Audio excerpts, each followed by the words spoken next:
there's a real darkly comic thing going on all the way through it, where you're kind of like, yeah, blackly comic, I suppose, is actually the best way of describing it, because it really is like you just have to be a bit jet black to just find where it's going funny, but it sort of is funny.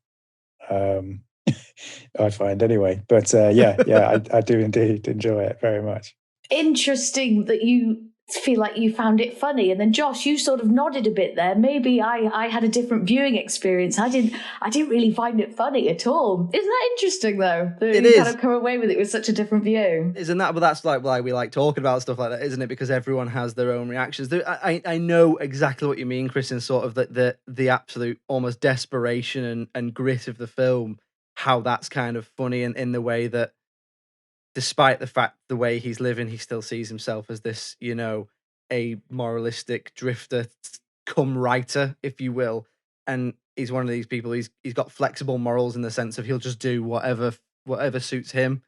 Like you say. I mean, I think literally every single female character in the film he has sex with. I've written that in my notes. Literally, there's not a single adult female who he doesn't have sex with. Apart, if you don't count the extras in the courtroom scene, and we can't write it out. We can't write that out. So.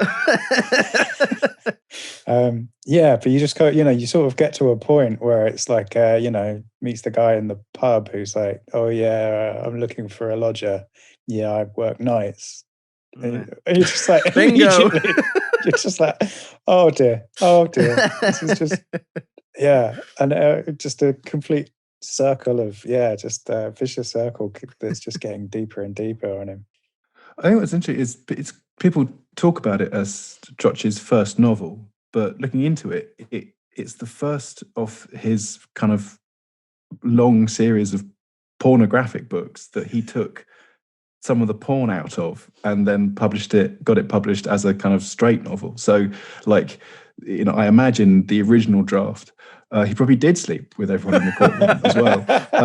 But it's interesting. It's kind of like, I don't know. I think it's really fascinating, again, seeing something that comes from somewhere so tawdry and like still has that stamped into it, but within the kind of the crazy soft porn kind of, like it's almost like, Adventures of a Window Cleaner.